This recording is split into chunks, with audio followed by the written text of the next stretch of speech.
তারেক জিয়া রাষ্ট্র কাঠামো মেরামতের ৩১ দফা বাস্তবায়নের লক্ষ্যে প্রতিটি ঘরে ঘরে গিয়ে বোঝানোর কর্মসূচি আলোচনা সভা অনুষ্ঠিত হয়েছে।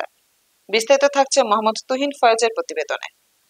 বিএনপির ভারপ্রাপ্ত চেয়ারম্যান তারেক জিয়া রাষ্ট্র কাঠামো মেরামতের ৩১ দফা বাস্তবায়নের লক্ষ্যে প্রতিটি ঘরে ঘরে গিয়ে সাধারণ মানুষকে বোঝানোর কর্মসূচি নিয়েছে মতলব উত্তর উপজেলা বিএনপি।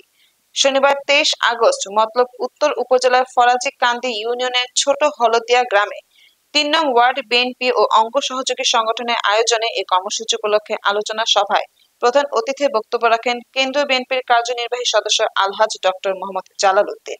বিশেষ অতিথি বক্তব্য রাখেন মতলব উত্তর উপজেলা বিএনপির সাবেক সাধারণ সম্পাদক মোহাম্মদ আলমগীর সরকার। আরো বক্তব্য রাখেন সাবেক সহ সভাপতি জাহাঙ্গীর আলম, সাংগঠনিক সম্পাদক মিয়া মঞ্জুর আমিন স্বপন ও তোফায়েল পাটোয়ারি, ছাত্রদলের আহ্বায়ক নুরুল হুদা ফয়েজি, সদস্য সচিব জয়নাল পাটোয়ারি, পিনু সহ আরো অনেকে।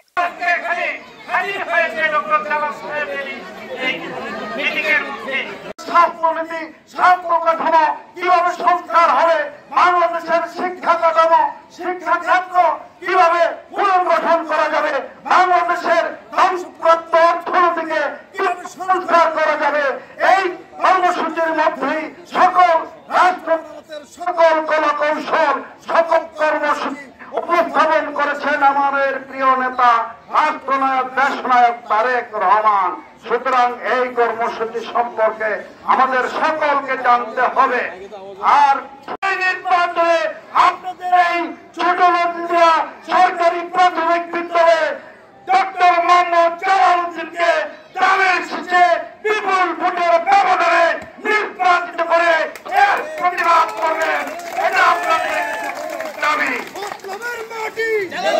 ভাষা উনি কি করবেন আমাদের জন্য, তার জন্য তিনি ৩১ দফা নামে একটা কর্মসূচি ঘোষণা করেছেন। এই কর্মসূচিটা আজকের এই বাড়ির আঙ্গিনায় বসে আমরা যে আলোচনাটা এই লক্ষ্যে আমরা আসছি সেটা হলো এই ৩১ দফা আপনাদের কাছে পৌঁছে দেওয়া। এই ৩১ দফার ভিতরে কি আছে আপনাদের সবাইকে ক্যালেন্ডার দেওয়া হবে, আপনারা পড়বেন।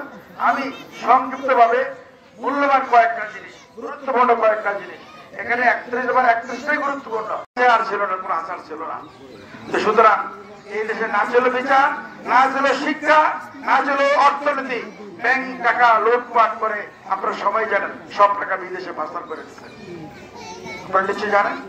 তো সুতরাং এই দেশটাকে মেরামত করতে গেলে উনি যে ৩১টা দফা উনি ঘোষণা দিয়েছেন, এই ৩১ দফাকে বাস্তবায়নের মাধ্যমে দেশের রাষ্ট্র কাঠামো উনি পুনর্নির্মাণ করবেন, সেই লক্ষ্যে আজকে আপনাদের সামনে আমি উপস্থিত। বিশেষ করে আমার মা বোনদের কাছে নারীর অধিকার, তারেক রহমান সাহেবের আরেকটা সবচেয়ে বড় জিনিস, নারীর অধিকার ফিরিয়ে দিতে হবে। নারীদের অধিকার যদি ফিরিয়ে না দেওয়া হয়, নারীরা যদি শান্তিতে না থাকে, পুরুষের শান্তি থাকতে পারে না, বড় শান্তি থাকতে পারে না।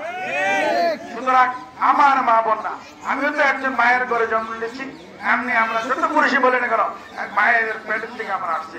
সুতরাং মায়ের অধিকারকে ওনার অধিকার ফিরিয়ে দিতে হবে, ওনাদের অধিকার প্রতিষ্ঠিত করার লক্ষ্যে আমাদের নেতা তারেক রহমান সাহেব ঘোষণা দিয়েছেন নারীর অধিকার পুরো প্রতিষ্ঠিত করতে হবে।